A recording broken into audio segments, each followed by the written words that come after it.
Gerunds or infinitives? You might be asking, how do I know which one to use?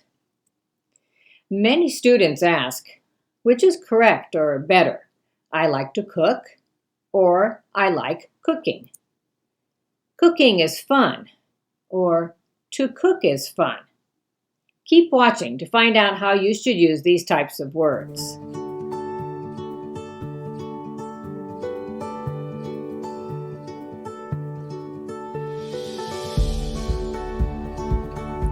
So which is better? I like to cook or I like cooking. Cooking is fun or to cook is fun. Before we look at that, let's review a few things. A gerund is a word ending in ing. An infinitive begins with the word to something. In these sentences, the gerund is the word cooking, and the infinitive is to cook. Now, a gerund is not a verb. I am eating breakfast. In this sentence, am eating is a present continuous form of the verb to eat. They have been working all day. Have been working is the present perfect continuous of the verb to work. Both of these ing words are being used as verbs in these sentences. But these are not gerunds. A gerund is not an adjective either. I watched an interesting movie. Here the word interesting is being used as an adjective to describe the movie. It is not a gerund. All of these words end in ing but are not gerunds. A gerund is an ing word that acts like a noun. So how do we use gerunds and infinitives in a sentence? Let's take these two sentences first.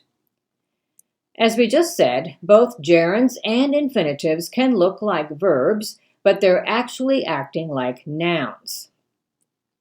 They can be the subject of a sentence, as in, cooking is fun. They can also be the object of a verb, as in, I like to cook. However, only a gerund can be the object of a preposition.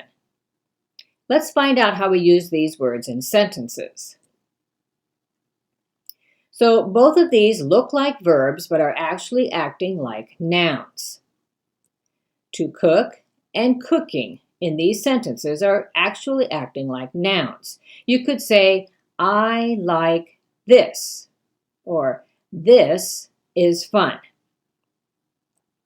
Now, both a gerund and an infinitive can be the subject of a sentence.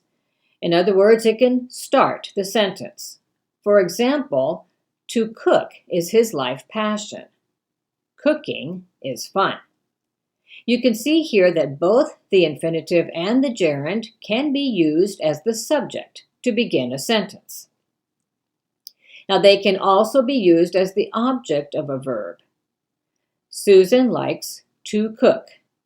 Susan likes cooking.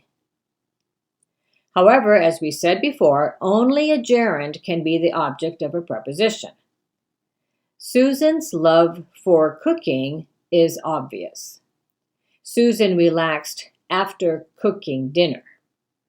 Now, we cannot say Susan relaxed after to cook dinner. So when do we use a gerund and when do we use an infinitive? Here are the general rules. We can use a gerund as the subject of a sentence, and we can also use the infinitive as the subject of a sentence. When we use infinitives as the subject, it's usually to talk about goals or to show purpose or to give instructions. And we can also use gerunds as an object of a sentence, and the same for infinitives. But there are a few exceptions. Let's look at when we use gerunds as a subject of a sentence. Studying is important. As we said earlier, an infinitive can also be used as a subject of a sentence. So we could say, to study is important. We often use gerunds in longer phrases. For example, running every morning has been good for my health. The gerund phrase here is running every morning.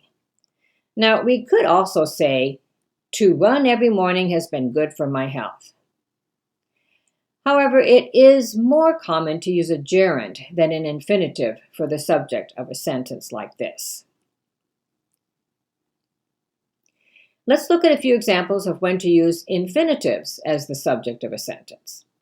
Remember, we often use infinitives to show goals or achievements. To study hard is my goal for this year. As we said before, we could also say, studying hard is my goal for this year. But the infinitive form is better.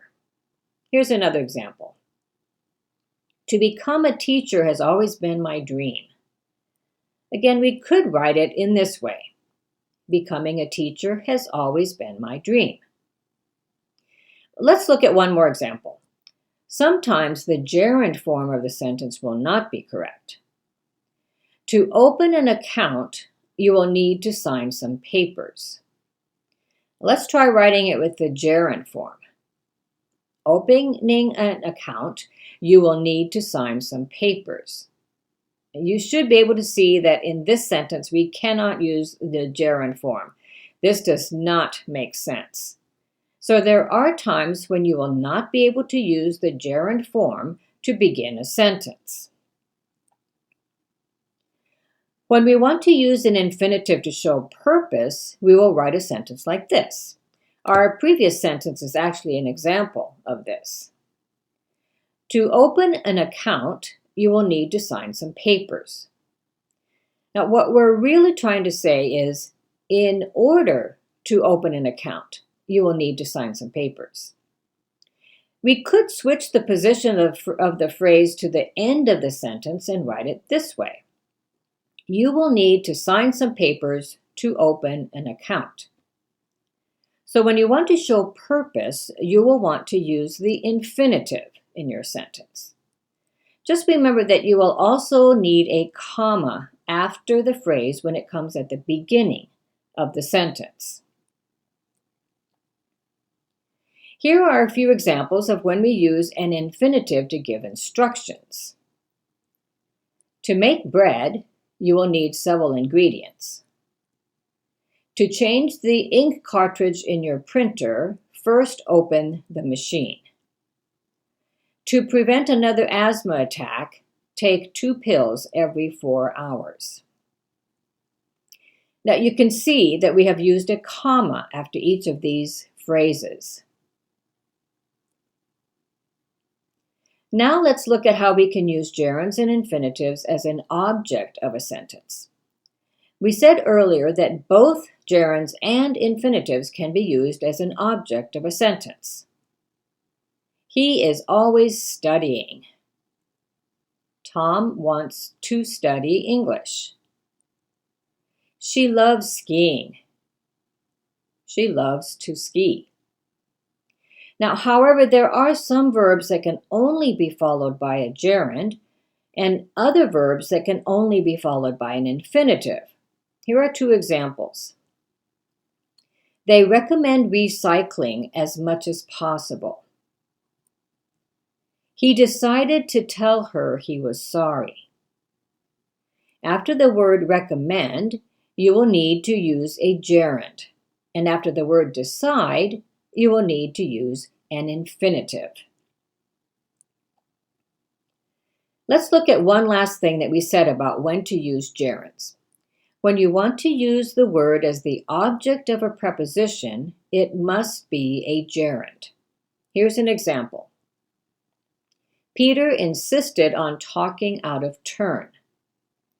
The preposition here is the word on. Here's one more. She thanked him for helping her with the problem. The preposition here is the word for. Here's one more sentence. She is capable of working on her own. Again, you can see the preposition of in this sentence. And here's one more. They succeeded in making a profit this year. So as you can see, after a preposition such as on, for, of, or in, you must use a gerund, a word ending in ing. So when do you use a gerund or an infinitive? Well, they can be the subject of a sentence or the object of a verb. But some verbs can only be followed by a gerund, while others only by an infinitive. And only the gerund can be the object of a preposition.